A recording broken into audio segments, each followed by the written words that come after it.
Good morning. It was a Saturday morning. I'd walked the dogs and I may have mowed the lawn or something like that. And I was ready for a quieter day, catching up, doing a few things, when the phone rang. It was the chaplain from the major hospital nearby. And I'd worked with him in different ways, and particularly in giving him a bit of a hand, in filling in when he was unable to attend things at the hospital. And that was a situation he was going to ask me into now. He explained the situation. He had a wedding out of Sydney later that afternoon, but he just received a call to go to the hospital. An elderly woman was sitting with her dying son, and she wanted a chaplain with her. And he knew he could go over for maybe half an hour, but then he'd have to leave. And he felt that he didn't want to leave her in the middle of this situation. Would I be willing to go and sit with her and fill in for him? I had nothing else that I could do, so absolutely. He gave me the details and I prepared to go. And as I got ready and drove over, the recognition came on me once again in similar situations. My helplessness, my powerlessness. What could I say or do in this situation that would make it better? What could I do or say to fix anything? I had no words. I had nothing I could do. I could simply go and be there. And as I went, I did what I often do or usually do and prayed. God, I don't know what to do. I don't know what to say, or I don't know what will happen. I don't know what she needs, but somehow you do. Be with her and her son. Be with us in this time. I got there, I found the room and introduced myself. And there she was, sitting next to the bed. Her middle-aged, 50-year-old son lay dying, hooked up to machines and looking peaceful, eyes closed.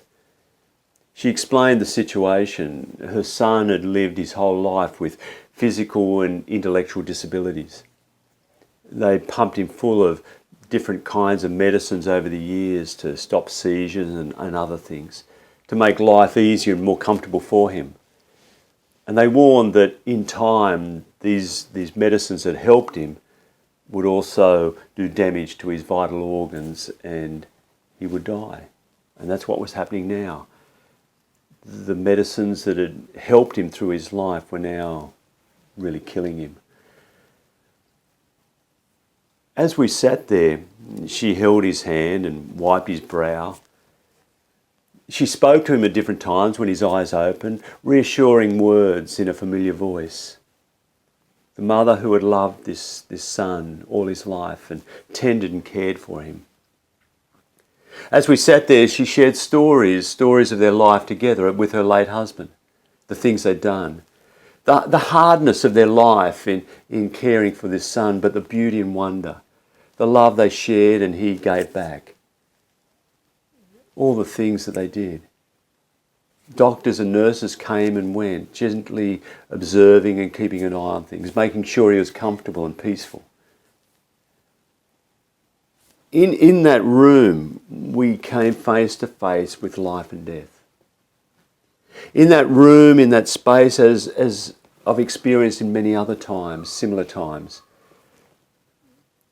I experienced the helplessness, the powerlessness of human life, the vulnerability, the simple humility of life, and our helplessness before death, our powerlessness.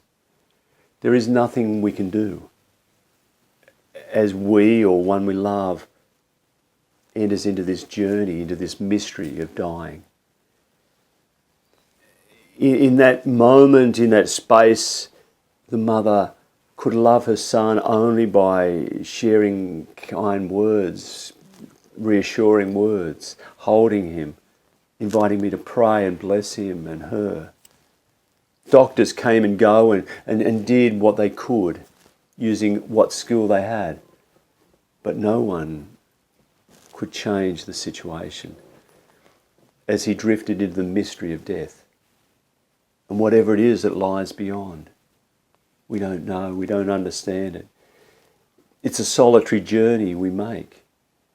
And before death, in the room around the deathbed, we encounter the helplessness, the powerlessness of human life.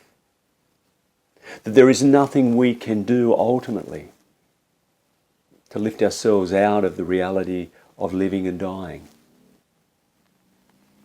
And yet, in that room with a mother caring for her son in the only way she could, in doctors and nurses coming and going and offering their skill and their gentle love and care, and I guess in myself, just listening, all I could do was listen to the stories and hold them with respect and dignity, to pray and bless and name the presence of God. And that was the presence that was there, this presence of God in the mystery and the wonder, as his life drifted slowly away. There was the presence of God, the presence of mystery, life, love, hope. When everything else is stripped away, when we all our money, all our achievements, all the things we own and possess and we've accumulated, our education, our career, our power, when all that's stripped away before death, there's just us, vulnerable, humble human beings. And we stand there, sit there, lay there before the mystery of everything that is. And in that sacred, holy moment, maybe we know the presence of love itself that holds us. And I guess in our faith leads us into another dimension, one that is not physical, one where spirit, the essence, the reality of who we are, the essential being, lives on in a new way, is reconnected, drawn back into the source of life itself. That we return to this trinity of love, as we call it, from whence we come. That the circle goes back and we find the fullness of our being complete in this love of God. That's the only way I can understand the mystery of life and living and dying. This week, as we continue to read through John's story of Jesus, and particularly chapter 6 in the middle section, this metaphor that has been growing of bread, Jesus began by feeding the 5,000 bread, breaking it, or blessing it, breaking it, and sharing it. And there's enough for a whole crowd and some left over. This physical reality of bread becomes a deeper mystery and metaphor of bread that fills us in a new and complete and different way. The bread that feeds not just our body, but our being, our soul, our spirit, and gives us life. And in this story, Jesus promises life beyond life. That he is the one who brings this bread of life and connects us into the mystery and the heart of being itself that we call God.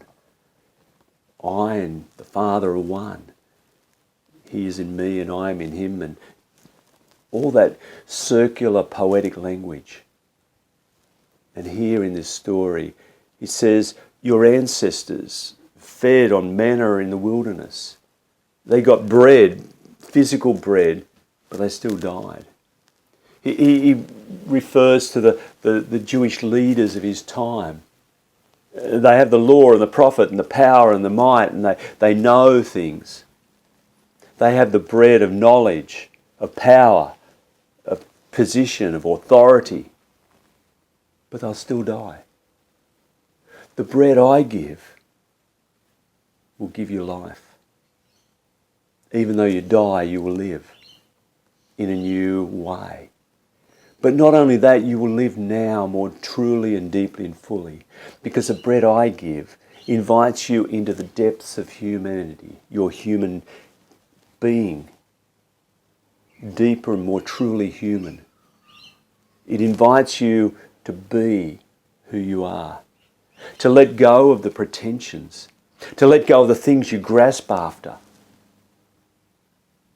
And to recognise your helplessness, your powerlessness, that you have no control, but you don't need it. Because when you let go, you find that love will hold you and love will sustain you. And you have people to share that love with. You have creatures, you have the earth, and in the midst of all this is God. In that room, in that hospital room, a mother gave all that she could give in these last moments of her son's life. She gave her love. And her love carried this son, this uncomprehending son, into the mystery of death and beyond. That's all we have, ultimately. But it's all we need. And this is the bread of life that Jesus offers to us and to the whole world. And our role? To share the bread. The bread that is blessed and broken, to share. In our own brokenness, in our own helplessness, in our own powerlessness, to share love, to share hope, to share peace, and to share life.